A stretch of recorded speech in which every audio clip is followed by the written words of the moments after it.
antusias warga tetap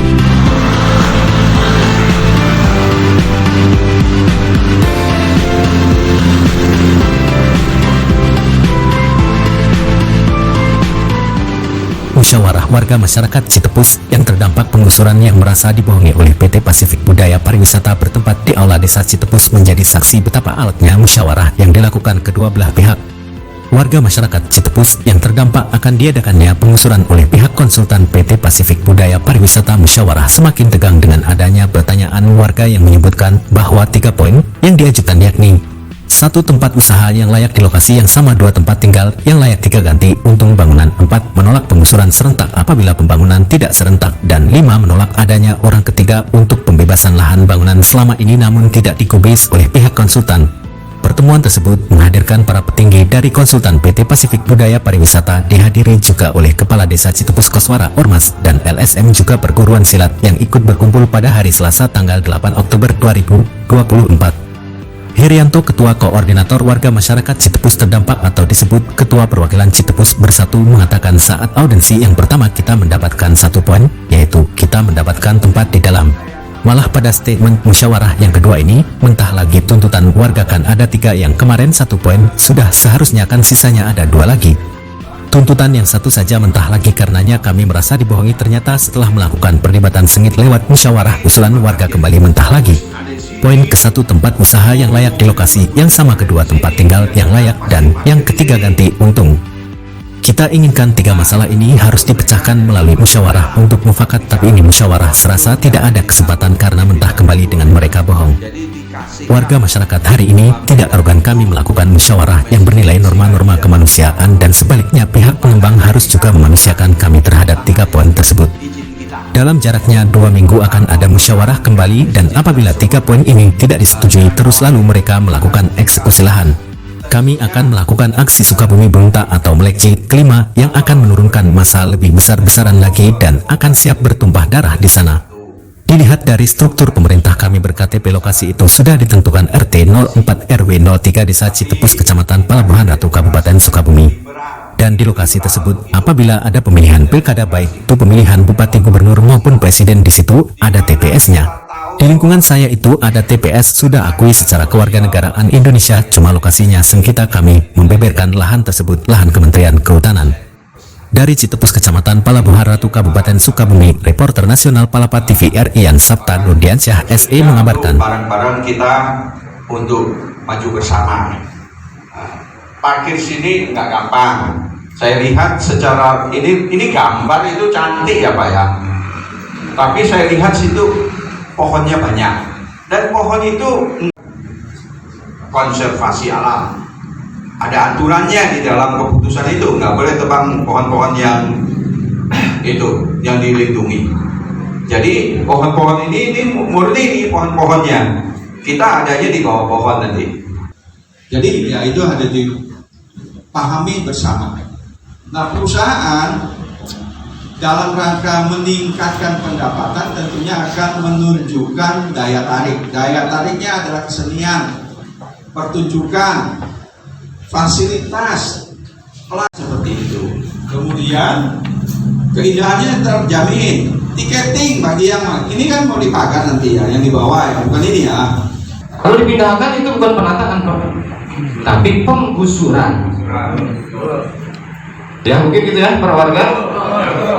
Nah untuk season selanjutnya pun kami akan setuju Pak, apabila itu tidak dibatasi zona pemagaran. Intinya begini Pak, wisata datang ke zona apa itu namanya? Saya ingin mengaitkan apa yang sudah disepakati, ya, yang sudah disepakati di rapat kemarin. Saya pikir warga juga perlu ada kesepakatan. Dengan adanya gambar yang bertolak belakang dengan hasil kesepakatan yang sudah kami salaman dengan kepala dinas.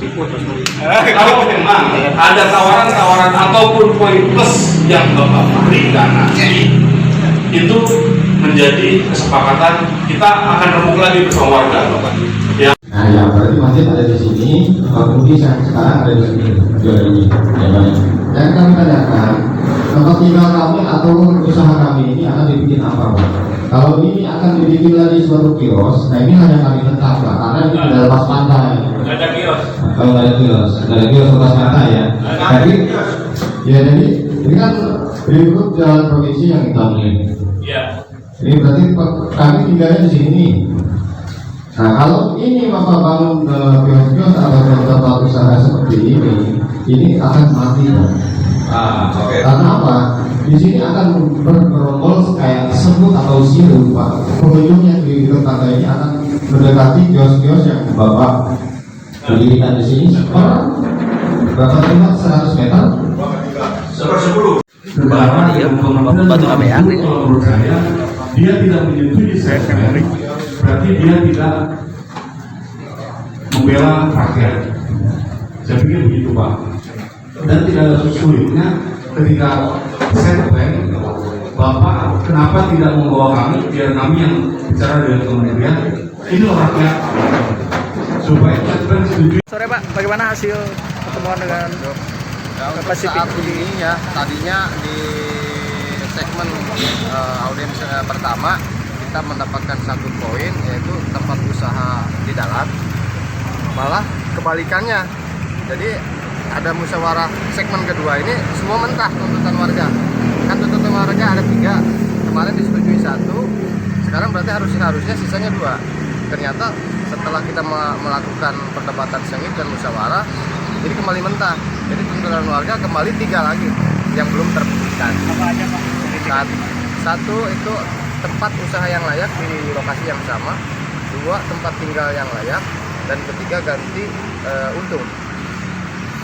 Nah, saat ini keinginan masyarakat seperti apa dari hasil Ya, musyawarah? yang kata inginkan ini 3 masalah ini harus dipecahkan secara musyawarah. Warga pun tidak arogan untuk pergantiannya kami pengen sekian kan tidak. Kami melakukan musyawarah yang bernilai norma-norma kemanusiaan. Ada rencana musyawarah Pak? Kata beliau sih 2 minggu ke depan ada musyawarah, dan apabila 3 segmen ini tidak disetujui terus beliau melakukan eksekusi lahan, nah mungkin di situ kami akan melakukan aksi kelima yang akan menurunkan massa akan lebih besar-besaran lagi dan akan siap bertumpah darah di sana.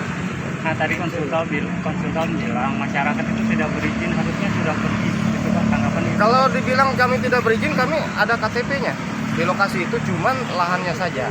Kalau kami berizin di sesi struktur pemerintah, kami ber-KTP loh.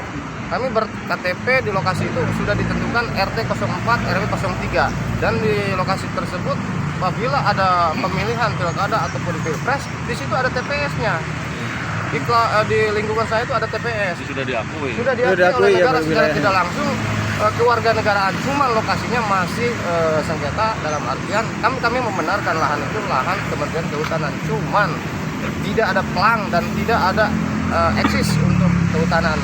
Nah, pada saat ini ada investor dan pada saat ini lahan mereka itu lebih cantik. Kayaknya dia ini sebagai kementerian yang paling pahlawan untuk memperjuangkan lahan dan aset mereka. Padahal di situ ada campur baur warga, tumpang tindih hartanya warga dilimpahkan untuk mengadakan batas-batas yang dari bambu segala macam ya. Yang dulu disediakan oleh CP Batu Alam, makanya warga di situ bukan tidak berizin, tapi sudah disediakan oleh CP Batu Alam sebelum PT Pasifik gitu. Disediakan tempat 3x5, sekarang jadi 2x3. Nah ini kenapa? Gitu. Makanya ini yang sangat ditentang. Dulu itu kita di sana karena ada CP Batu Alam. CP Batu Alamnya yang pegang kontrak sebelum PT Pasifik. Disediakan tempatnya, kita tempati, kita percantik, kita perindah, tidak seperti sekarang, kan gitu.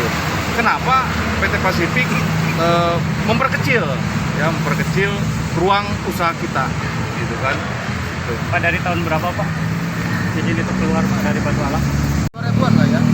Yang dia kolab itu di tahun 2017-2018 dia kolab.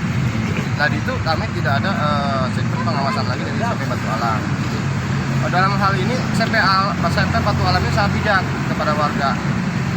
lahan yang dia bangun tidak dipinta penghutan. Kalau kita secara pribadi, saya kalau bangun kios-kios akan saya sewakan. Tapi SMP Batu Alam ini tidak. Dia hanya menata dan membangun wilayah sekup sepadan pantai yang ada di Kabupaten Sukabumi. Dan sesuai keinginan rakyat. Ya. Jadi hari ini kecewa Pak intinya. Hari ini kami kecewa. Sangat kecewa.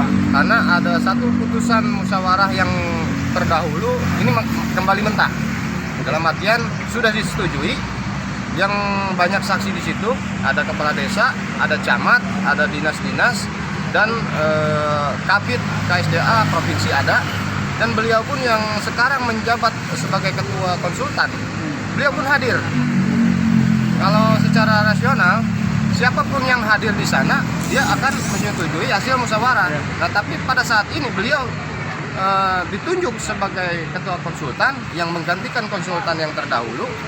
Beliau menyangkal untuk satu poin ini. Kita dikembalikan lagi pengajuan di depan zona dunia room untuk relokasi para warga berusaha. Dan jangan sampai kita punya animo, punya opini, kenapa harus muncul para purnawirawan TNI? Apa ini untuk menakuti masyarakat? Kita tidak tahu. Ini ada apa? Gitu kan? Orang purnawirawan Jenderal Bintang 2, Kolonel itu turun. Ya, ada kepentingan perusahaan itu. Ada kepentingan. Belakang kami ada rekan-rekan media yang akan membantu kami, dan ada rekan-rekan pejuang umat seperti Laskar Pejuang Umat, ada Gempar, ada Anahal, ada Saung Satu Rami. Ini bergerak bukan karena materi, dia karena hati nurani. Mungkin rekan-rekan wartawan pun bergerak bukan karena materi, karena mendukung adanya pelanggaran HAM di sini. Ada indikasi petinggi-petinggi mendorong semua? Ada. Bupati melindungi. Kalau Sampai saat ini belum ada auden yang tuntutan rapat jilid keempat dilayangkan kepada Bapak Bupati, itu belum ditanggapi sampai saat ini surat tertulis dari warga untuk mengadakan auden. Kalau ini sebagai, menurut saya, show of force ketika mereka mau mengintimidasi masyarakat lokal yang mungkin akan takut ketika para purnawirawan TNI turun. Tapi karena kita juga sama, di backup kita, di belakang kita ada Bais, ada Bin, ya silahkan aja. Ya, mana yang pro rakyat, mana yang pro kapitalis, kan gitu. Mana Itu aja. Awal dari warga setempat ataupun kelahiran Pelabuhan Ratu tidak akan bisa berusaha di pinggir pantai, ya, karena ini di ACC akan bermunculan tempat usaha-usaha investor lainnya. Seperti asli sekarang perorangan itu gampang digusur sampai IP. Ya, hati-hati untuk pengusaha yang lainnya di sepadan pantai. Kalian pun akan bernasib seperti kami apabila acara penggusuran ini dinyatakan full. Ini akan berdampak. Kita akan seperti Anyer. Tidak ada warga yang berbisnis ataupun berusaha di pinggir pantai. Oke. Terima kasih Pak. Ya.